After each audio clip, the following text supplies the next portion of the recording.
दोस्तों, मैं स्वागत करती हूँ आप सभी का। वेलकम मेरी तरफ से। इस वीडियो में हम अपना डिस्कस करने वाले हैं एक समरी, जो कि हमारी पोएम है the trees, class 10th NCERT से। ये बहुत ज़्यादा ही इम्पोर्टेंट हो जाती है, क्योंकि आपसे समरी पूछी जाती है एग्ज़ाम्स में भी कि इस पोएम की समरी बताइए, उस पोएम की समरी बताइए। तो समरी भी हमें जो मेन इम्पॉर्टेंट जो पॉइंट्स होते हैं उनको कवर करना चाहिए। तो इसी तरह से आज हम आज की वीडियो में जो समरी है उसको कवर करेंगे और पॉइंट टू पॉइंट समझेंगे, उसका हिंदी एक्सप्लेनेशन भी जानेंगे। दोस्तों, इस समरी में मैं साथ में आपको अटैच करके दूंगी जो मेन इसके जो इम्पोर्टेंट नोट्स होंगे वो। तो इसमें सबसे पहले जो समरी है द ट्रीज़, ये जो द ट्रीज़ पोएम है इसको किसने लिखा है? एड्रियन रिच ने इसको लिखा है। एड्रियन रिच जो है अमेरिकन पोइट है, एसेइस्ट भी हैं, काफ़ी अच्छी राइटर रही हैं जिन्होंने इसको लिखा है। और वो ट्रीज़ के बारे में क्या बताती हैं? Inside a house and pots, मतलब जो ट्रीज़ हैं, कहीं हम ऐसे ट्रीज़ भी देखते हैं जो घरों के अंदर है, पॉट्स में लगे रहते हैं। तो वो क्या इसको इंडिकेट करती है वो भी हम इस वीडियो में जानेंगे। तो हम ऐसे कई सारे घर देखते हैं जिनमें कई लोग जो हैं अपने घरों में पॉट्स में ट्रीज़ को लगाते हैं, जो छोटे छोटे पौधे हैं, प्लांट्स हैं, उनको लगाते हैं। These trees feel struggle to free themselves, ये जो ट्रीज़ होते हैं कुछ ऐसा फील करते हैं ना खुद को कि स्ट्रगल में, जिसमें वो बहुत ज़्यादा ही संघर्ष कर रहे होते हैं, स्ट्रगल महसूस करते हैं। तो ऐसे ही वो जो ट्रीज़ हैं खुद को फील करते हैं। At night they finally break out and move towards the forest which is their natural home. हम रात को भी देखते हैं कि ये जो फाइनली क्या है, ब्रेकआउट हो जाते हैं कई बार, और किस तरफ जाते हैं? फॉरेस्ट की तरफ जाते हैं। तो ये जो है इसके थ्रू क्या बताते हैं कि जैसे हवा चलती है, हवा चलने से क्या है वो अपने आप ही टूट कर भी, कहीं ऐसे पौधे होते हैं जो टूट जाते हैं, ऐसे प्लांट्स भी होते हैं जो हवा चलते चलते क्या है अपने आप ही टूट जाते हैं। और वो कहते हैं कि ये जो प्लांट्स जो ट्रीज़ हैं ये टूट कर कहाँ जाते हैं? अपने घर में जाते हैं, जो कि इनका घर कौन सा है? फॉरेस्ट है। जैसे कि हम अपने अपने घरों में जाते हैं, तो इसी तरह से जो ट्रीज़ का घर बताया गया है वो क्या बताया गया है? फॉरेस्ट बताया गया है, कि जो जंगल है वो उनका क्या है? घर है। Nextly the poet uses the trees as a symbol of oppressed women.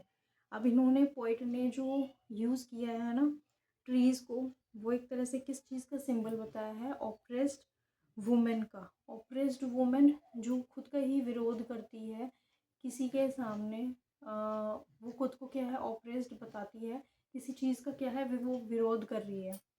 Who are restricted by society, जो आसपास का जो समाज है, हमारी जो सोसाइटी है, उसको क्या है उन्होंने बांधा हुआ है, एक तरह से रेस्ट्रिक्शन उसके ऊपर डाला हुआ है, जिस वजह से क्या है वो खुद को बंधा हुआ महसूस करती है और सोसाइटी से क्या है खुद को छुड़ाना चाहती है। तो इसी तरह से इन्होंने जो है इस बारे में बताया है। मैं एक और बात बता दूं, जो एड्रीन रिच है ये जितनी भी पोइम्स लिखती है ना, ये सारी की सारी फेमिनिस्ट पोएम मतलब लिखती हैं, फेमिनिस्ट राइटर है। फेमिनिस्ट राइटर वो होता है जो हर चीज़ में जो है एक फ़ीमेल को इंडिकेट करती है, फीमेल के बारे में बताती है। तो इसी तरह से एड्रियन रिच ने भी ट्रीज़ के थ्रू जो है उन वुमेन्स के बारे में बताया है जो कि अपनी लाइफ में जो है स्ट्रगल फेस करती हैं। कई ऐसी वुमेन्स होती हैं जो अपनी लाइफ में बंद कर जीती हैं, बंधा हुआ महसूस करती हैं और खुलकर जी नहीं पाती अपनी लाइफ में। तो उसी तरह से इन्होंने इन ट्रीज़ के थ्रू जो है फॉरेस्ट को उनका घर बताया है, जहाँ वो फ्रीली रह पाती हैं। तो वही चीज़ें जो है इन्होंने इंडिकेट की हुई है यहाँ पर। नेक्स्ट लिए क्या है? Just like trees women also desire freedom and space to grow. जिस तरह से ये जो ट्रीज़ हैं उनको, जैसे ट्रीज़ हैं उनको भी फ्रीडम चाहिए, आज़ादी चाहिए, खुलकर वो जीना चाहते हैं अपने फॉरेस्ट में, उसी तरह से जो वुमेन्स हैं उनको भी क्या है? आज़ादी चाहिए। वो भी फ्रीली अपना लाइफ जो है वो जीना चाहती हैं। The poem conveys that suppression, यहाँ जो सप्रेशन का मतलब होता है किसी चीज़ को कुचल देना। तो इसी में तरह से यहाँ जो पोइट है वो इन लेडीज़ को क्या है ऐसे बताते हैं कि लेडीज़ को क्या है कुचल दिया गया है, वुमेंस को कुचल दिया गया है और उनकी ड्रीम से उनको अलग कर दिया गया है। क्यों? क्योंकि वो अगर वो बंधी रहेंगी तो खुद को वो ग्रो करता हुआ नहीं देख पाएंगी। वो कब ग्रो कर सकती है? जब वो खुलकर फ्रीली रहेंगी, जब वो फ्रीडम से रहेंगी, अपनी बात कह पाएंगी और फ्रीली अपनी लाइफ को जी पाएंगी, उसी तरीके से क्या है वो खुद को ग्रो होता हुआ महसूस करेंगी। तो यही यहाँ पर क्या बताया गया है कि अगर हम प्लांट्स या ट्रीज़ को कुचलते हैं तो इसी तरह से हम लेडीज़ को भी, जो वुमेन्स हैं उनको भी कुचलते हैं। Can not last for ever and that freedom is necessary for true growth and life. तो जो फ्रीडम है वो बहुत ज़्यादा ज़रूरी होता है एक असली लाइफ के लिए और एक असली जीवन के लिए। मतलब कहने का ये है कि अगर हम ग्रोथ चाहते हैं अपनी लाइफ में और चाहते हैं कि हम अपना जीवन जिएं, तो हमें जो है फ्रीडम से रहना चाहिए।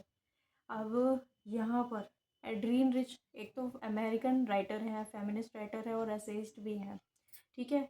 वो इसमें जो है ट्री के बारे में बता रही हैं, सारी बातें उन्होंने ट्री के बारे में बताई, लेकिन अंदर से जो है इमोशंस जो है वो लेडीज़ के लिए है, वुमेन्स के लिए है, जो इन्होंने इसमें इंडिकेट किया है।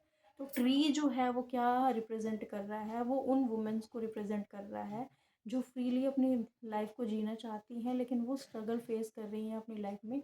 उनके जीवन में उनको रिस्ट्रिक्शंस मिल रहे हैं, जिस वजह से वो बंधी हुई हैं और ख़ुद को ग्रो होता हुआ नहीं देख पा रही हैं। कहीं न कहीं जो उनके ड्रीम्स हैं, डिज़ायर्स हैं, विशेज़ हैं, वो कहीं न कहीं क्या है कुचल दी गई हैं, सुप्रेस्ड कर दी गई हैं। सुप्रेशन का यहाँ मतलब क्या होता है, कुचलना। तो इस वीडियो के थ्रू जो है हमने क्या जाना है, हमने इसकी जो समरी है वो कवर की है, जिसमें हमने ट्रीज़ और इसका जो हमारे क्या बोलते हैं वुमेन्स का जो कंपेयर है वो हमने जाना है। तो इस वीडियो में इतना ही, मिलती हूँ मैं नेक्स्ट वीडियो में। Thank you for watching.